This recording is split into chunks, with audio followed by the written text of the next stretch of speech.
Uma outra coisa que ficou para mim bem clara a impressão era que o time do Brasil estava insatisfeito com a torcida. E aí a minha dúvida é, insatisfeito com a atuação da torcida até aquele momento, porque era um estádio absolutamente frio, que dava para ouvir, quase que dava para ouvir o técnico do Paraguai ali onde eu ficava. Eu fiquei bem perto da bandeirinha de escanteio onde eles comemoraram os primeiros gols, os brasileiros.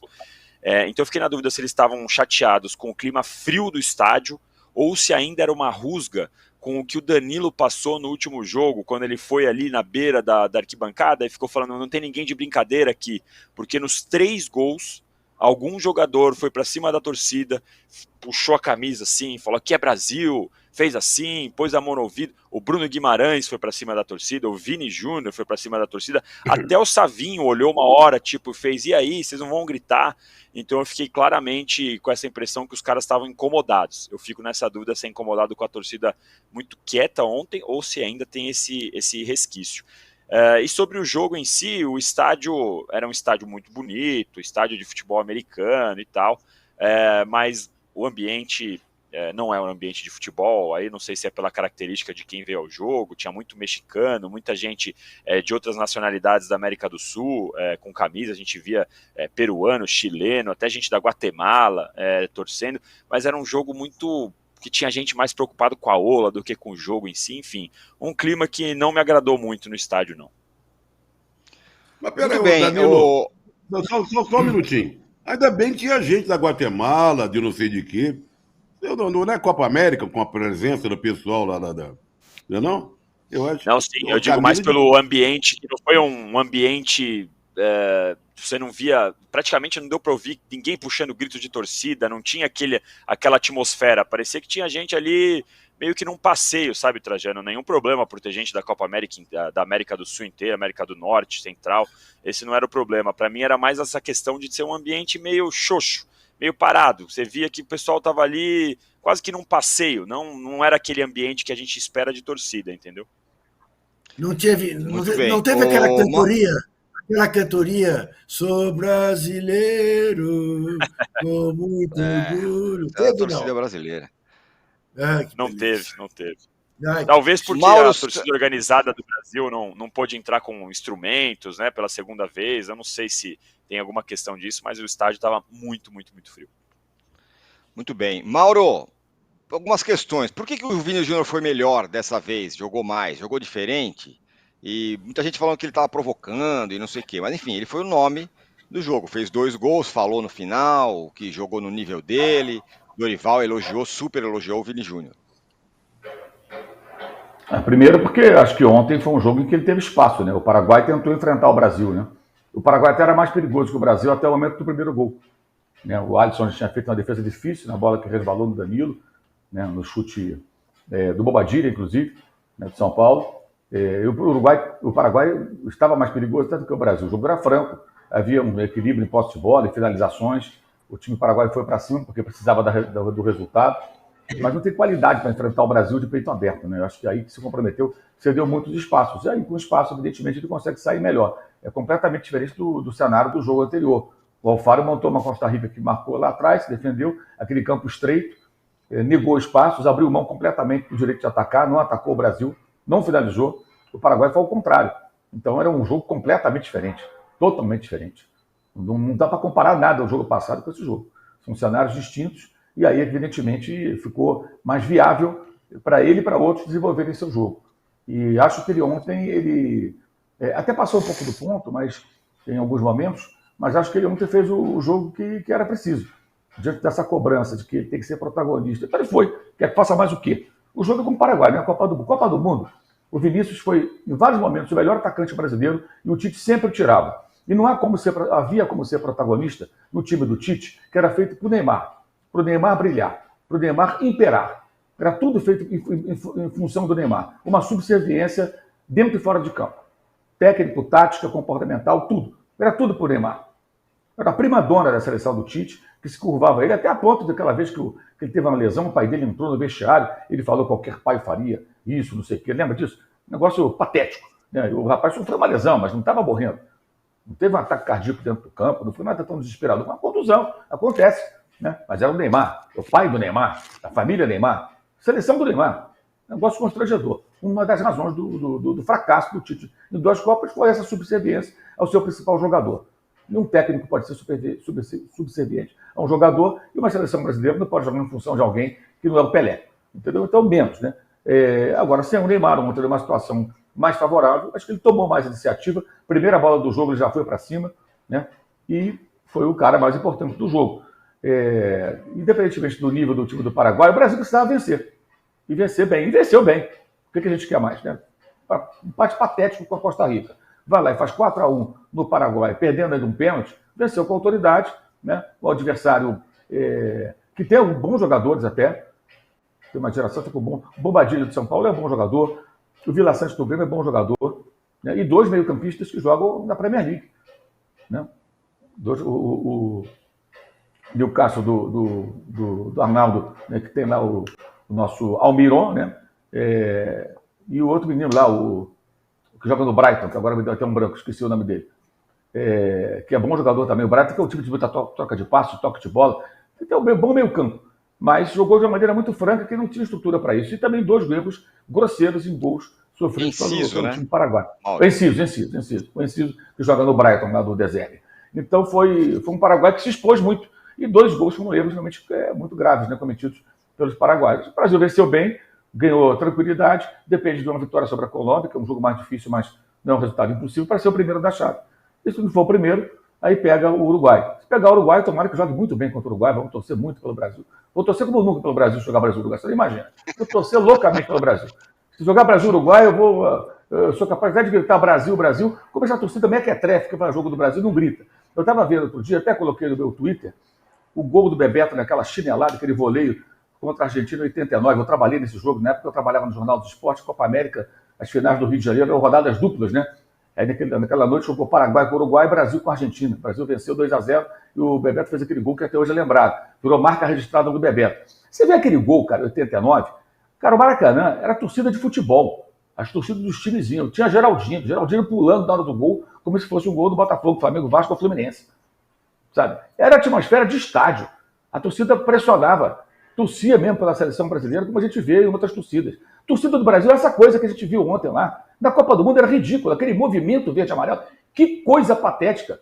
Um bando de bobos lá com aquelas coisas, não tem música, não tem nada. Não tem nada. Você comparava com a torcida da Argentina, era humilhante. Você comparava com a torcida saudita, era humilhante. Do Marrocos, era humilhante. Torcidas de seleções que parecem torcidas de time. O Brasil não tem torcida. Tem um grupo aí que fica ali e tal, se fantasiando, para aparecer na televisão. Enfim, os jogadores que se acostumam, porque ao lado deles na arquibancada, na torcida de verdade, dificilmente vão ter. Acabou, isso não tem mais. Isso ficou no passado. É história. Só queria fazer só queria fazer um registro aí para o Mauro, que em 89, que ele foi na geral, tinha os torcedores do Flamengo, do Fluminense, do Vasco, do Botafogo, mas tinha um torcedor do América, certamente, umzinho, comemorando o golaço do Bebeto. Ah, em 89 tinha, com certeza. Em 89 tinha. Um dos meus melhores amigos, o Trajano, eu conheci na geral no jogo América 1, Guarani 0 em 80. Gol do Neca, que jogou no Corinthians. Eu sou Flamengo e ele é Botafogo. Ele se conheceu na geral do Maracanã num domingo. Eu fui torcer pelo América na geral do Maracanã. Esse Neca veio do Grêmio, né? Ele jogava no Grêmio antes, era no meio do Grêmio. Chegou até a jogar na seleção do Corinthians. Jogou no Corinthians, jogou no São Paulo. Ele é o cara daquela disputa com o Ângelo na final de 77 no São Paulo. Exatamente, ele mesmo. O Neca quebrou a perna do Ângelo em 77, na final lá no Mineirão. Ele mesmo.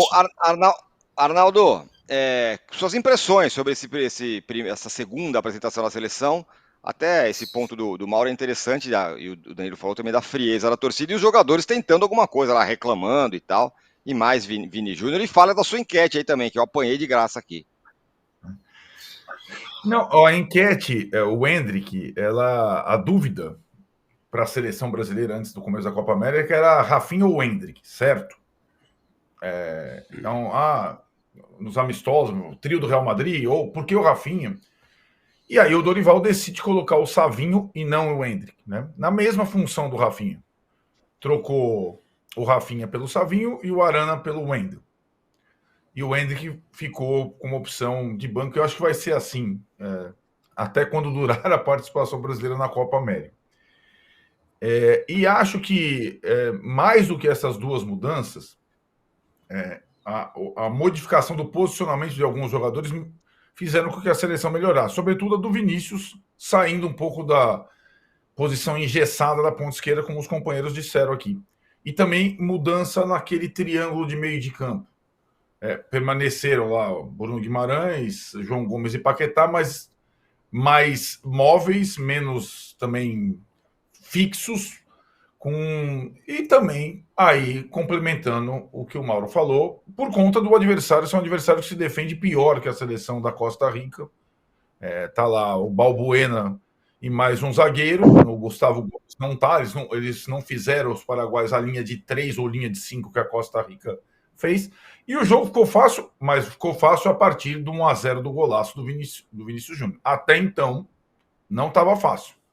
O pênalti que o Brasil perde, né, que o Paquetá perde, acho que o Paquetá é um outro personagem dessa seleção, por tudo que envolve o Paquetá, extra-campo, as investigações, o cara é meme na internet toda hora, perde o pênalti, já tem meme na internet, comemoração, comemoração na ilha de Paquetá, ele tem carregado aí uma pecha pesada, cara, não é qualquer coisa.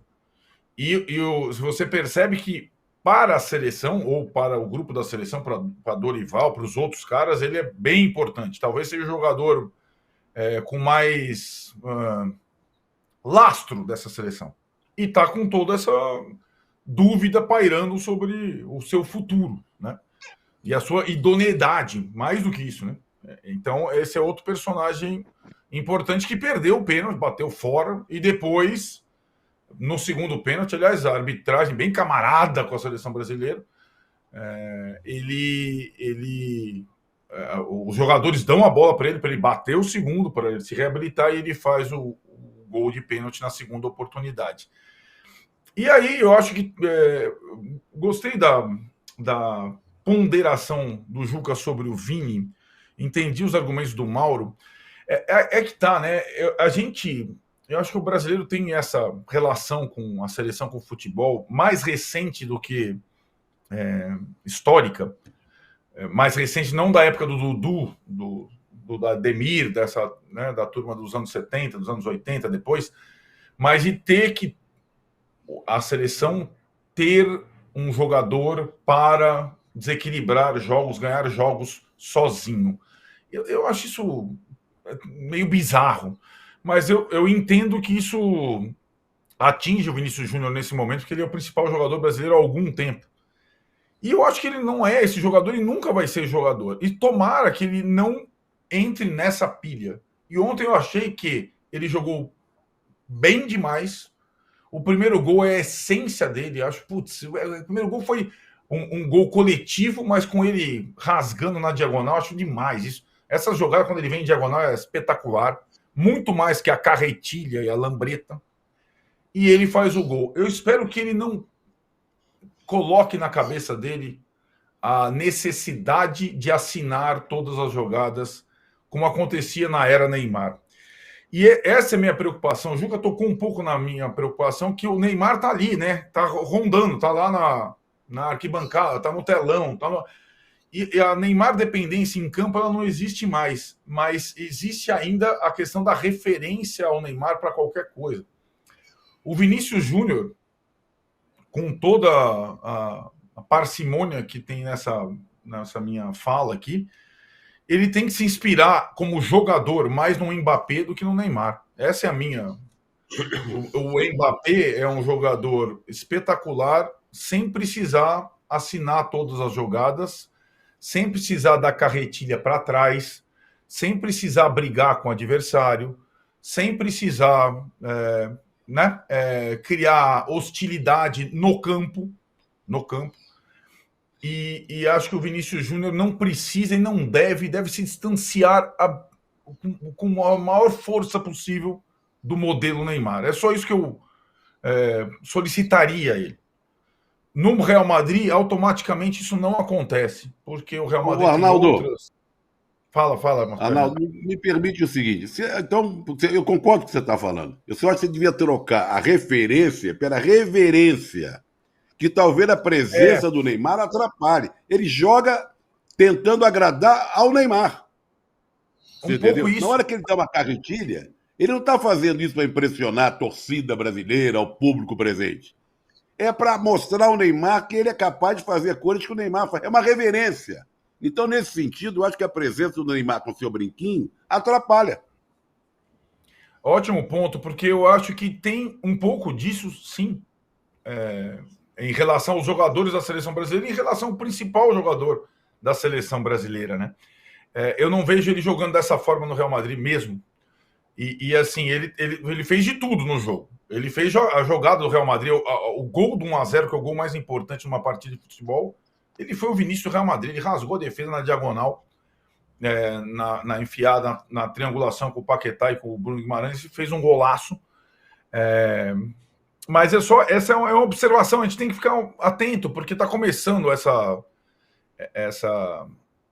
era Vinícius Júnior como principal jogador da seleção brasileira. E acho que ele vai ser por algum tempo o principal jogador da seleção brasileira, mas ele não precisa ser o único, né? Como o Neymar se colocou, até colocaram nas costas do Neymar também no início. É só essa ressalva, e acho que a convivência no clube dele com outros tantos bons, ele vai jogar com o melhor da França, o Mbappé, o melhor da Inglaterra, o Bellingham, né? Então isso ajuda automaticamente a diluir essa necessidade de protagonismo que a gente tem sempre quando tem a seleção brasileira em campo. Ele foi o melhor do time, mas não precisa ser o único. É mais ou menos isso que eu penso. Muito bem, ó. A galera já está mandando mensagem aqui no nosso chat. O Juca vai ressaltar a nossa meta de likes já.